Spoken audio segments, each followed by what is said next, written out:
সেই সবেগে তার বান্ধবীর গলা জড়িয়ে ধরে পরম আবেগে তাকে বুকে চেপে ধরে তারপর তার সম্পদ নিয়ে সে চলে যায়। বলো, নাচের দিন তো এসে গেল। মাদাম লুইসেলের জয় জয়কার। সে ছিল সবচেয়ে সুন্দরী, সুরুচিময়ী, সুদর্শনা, হাস্যময়ী ও আনন্দপূর্ণ।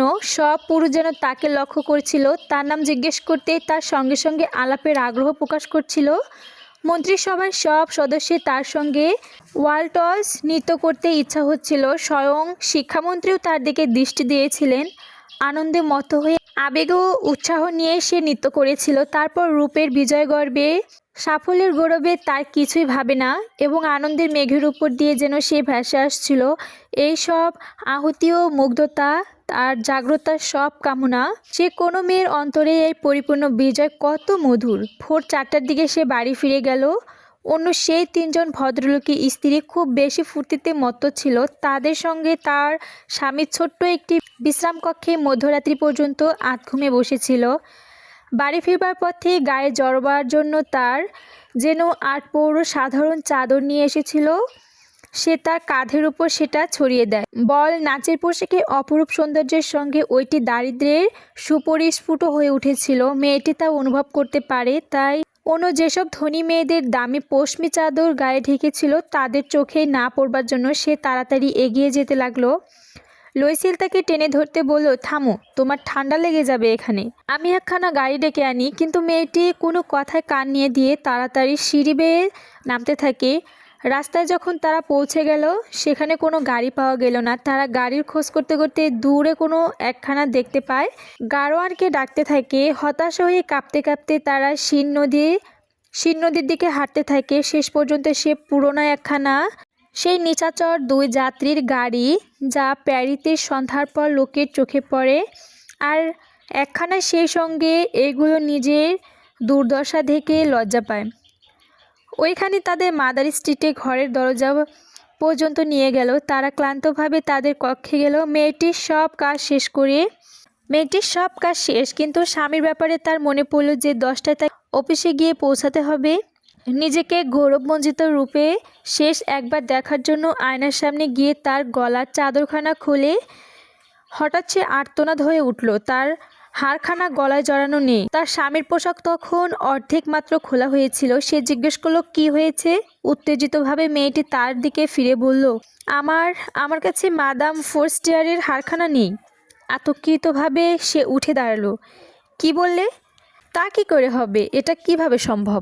পোশাকের ওই বহির্বাসে ভাঁজের মধ্যে পকেটের সব জায়গায় তারা খোঁজে, কিন্তু তা পাওয়া গেল না। স্বামী জিজ্ঞেস করলো, ওই বাড়ি থেকে চলে আসবার সময় তা যে তোমার গলায় ছিল, তোমার ঠিক মনে আছে?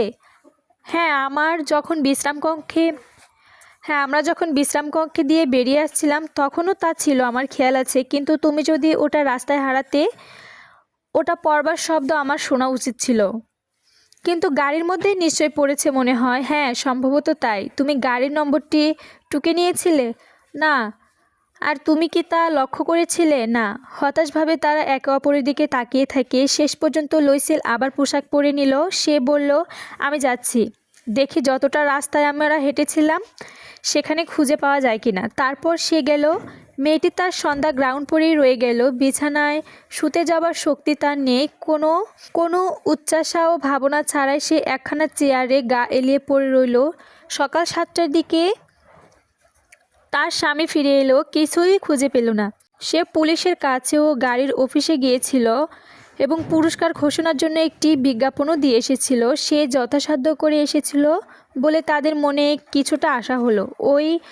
ওই ভয়ঙ্কর বিপর্যয়ে মেয়েটা সারা দিন বিভ্রান্ত অবস্থায় কাটালো। সন্ধ্যাবেলা যখন লুইসেল ফিরে এলো তখন তার মুখে যন্ত্রণার মলিন ছাপ।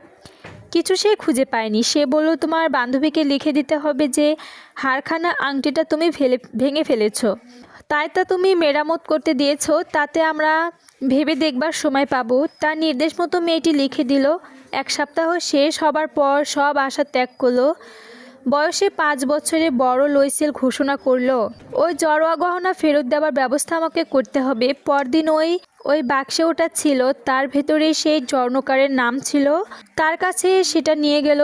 সে তার পত্রখানা ঘেঁটে বলল, মাদাম, ওই হারখানা আমি বিক্রি করিনি, আমি শুধু বক্সটা দিয়েছিলাম। তারপর তারা সেই হারটা হাতির মতো হার খোঁজার চেষ্টার জন্য তাদের স্মৃতির উপর নির্ভর করে এবং স্বর্ণকার থেকে অন্য স্বর্ণকারের কাছে যেতে থাকে। দুজনেরই শরীর বিরক্ত ও উদ্বেগে খারাপ হয়ে গেল।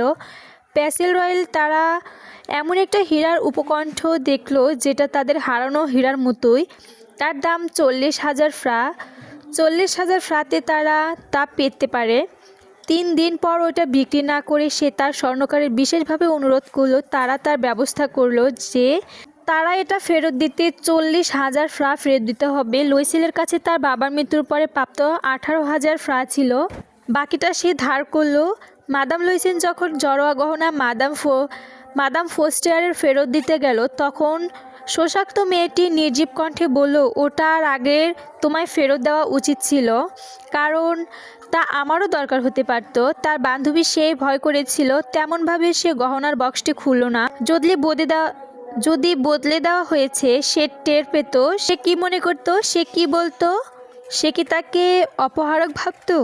এবার মাদাম লুইসেলের দারিদ্র জীবনে ভয়াবহতা বুঝতে পেরে সে তার নিজের কাজ সম্পূর্ণ সাহসের সঙ্গে করে যায়। ওই দুঃখজনক দেনা শোধ করার প্রয়োজন, সে তা দেবে। দাসীকে তারা বিদায় করে দিল। তারা তাদের বাসায় পরিবর্তন করলো। নিচু ছাদে কয়েকটি কামরা তারা ভাড়া করলো। ঘরকন্না কঠিন সব কাজ, রান্নাঘরে বিরক্তিকর্ম কাজকর্ম সে শিখে নিল। তার গোলাপি নখ দিয়ে সে বাসন ধোয়া, তৈলাক্ত পাত্র, ঝোল রান্না কড়াই মাঝে, ময়লা কাপড় চোপড়, সেমিজ, বাসন মোছার গামছাও সে পরিষ্কার করে দাঁড়িয়ে শুকাতে দেয়। রোজ সকালে সে আবর্জনা নিয়ে রাস্তায় ফেলে।